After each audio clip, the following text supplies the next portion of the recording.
Firstly, I'd like to thank Web Speaker for filling in many logical leaps that were missing from his previous speakers and consider it a new matter, but being a very good person in general and a very dynamic person in debates, I'll answer this anyway. Many logical leaps were answered in whips, but we don't think that all of them were answered. First issue of today, will immortality increase human productivity? Coming from side government, they argued about how when you live longer, you basically can enjoy more and have the capabilities to do so. Basically telling us very emotional speech on the benefits of life. Well, firstly, we concede to the fact, yes, life is beneficial. But why is it better when you have an urgency to do so and when death is apparent? We told you time and time again about how death pushes action. Why it's better than having forever to decide. Because under our paradigm, it adds the aspect of urgency. Meaning to say, people will do meaningful activities, will improve their social status, will improve the image that society has placed upon them. Because they have an incentive to do so, and because time is limited, they cannot wait forever. Let's analyze the human psyche over here.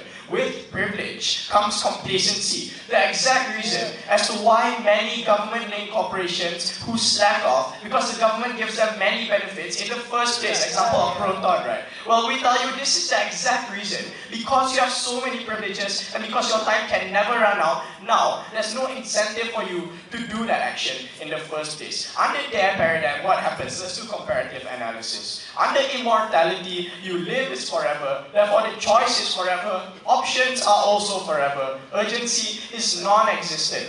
They always talked about the benefits of life and how you can do so many things, but they never told us explicitly how when you have a longer life, you will have this urgency and push to do these things in the first place. They give no guarantee and no incentive as to how people will even opt to go and do these things in the first place. There's no restrictions anymore. They never told us how this incentive will magically come. Under their paradigm, old people who are evil still stay evil. They never proved to us how when a man under our paradigm dies of 80 years old, will suddenly repent and do all the things he never fulfilled his life if they live forever or 160 years old. Their case is very flawed. We tell you urgency is good in this certain sense. We give people the push to move. The push to move for people under their paradigm is still not there. They support lazy old people who still won't even do these actions in the first place. Secondly, we argue how they degrade the fundamental values of life in the first place, which is the sheer appreciation of it,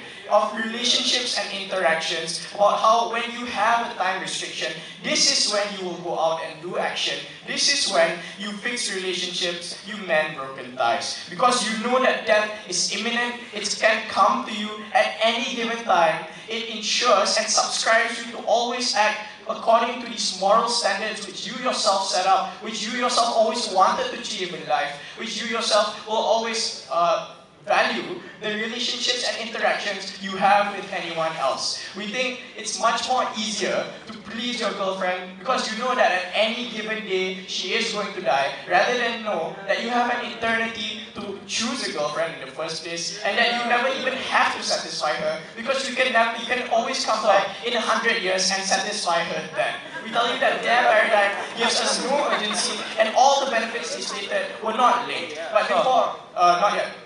Okay, secondly, they argued how humans are fundamentally more materialistic when they have a life sentence. Firstly, that was a huge logical leap. They never proved to us how when the longer you live, the better of a person you are. Under their logic, all old people are angels. I beg to differ. Tons of tyrannical dictators live to lives to decades of age. Still, they never repent. They are not as good as a person as we are. But also we beg to differ because my 70-year-old maths teacher still is very evil, always hates me and gives thousands of pages of homework.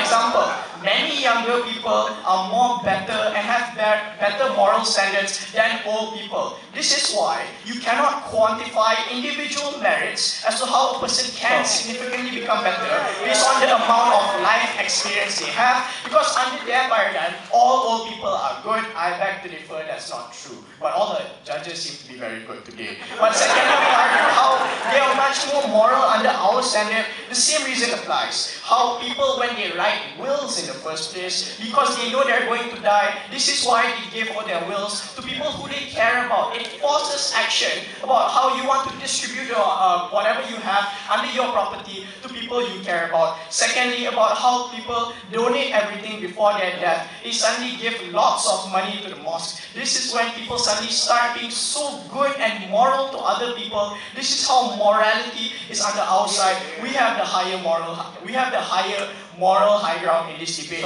This is why immortality will not increase human productivity. They need to give us this logical link and sneak it in their reply speech. But before I move to my second issue, yes. Why is it a good thing that I have to find a girlfriend, marry her and settle down before the age of 30? That I cannot go out and find the one that might be suitable for me and change them as I wish? Because you never prove under your paradigm that will be achieved. And because of all the benefits of life, you argued this is why it's good.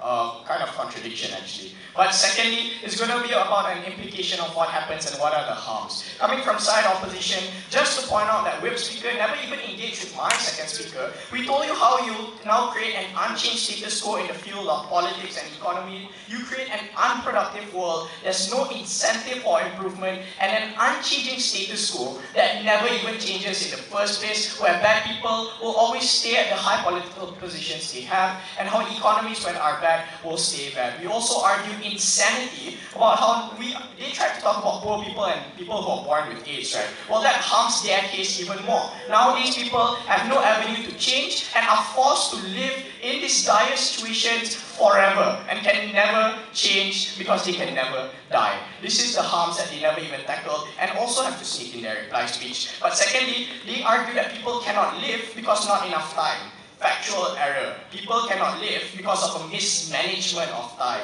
not because of the length of their lifespan. Many people live successfully on all standards. Emma Watson, who is a successful actress, also just got really good results from Oxford in the first place. A simple example of an individual who manages time very wisely is, well, me standing over here. But secondly, we tell you under our case about how you push this individual to add more action. We don't think that it's not because the length of your lifespan that you are bad. It's just that because you are generally bad. This is why the harms under their case are even more explicit and exacerbated. This is why there is no Singaporean dream under this case. And secondly, this is why an inevitable death is the essence of life itself. #YOLO.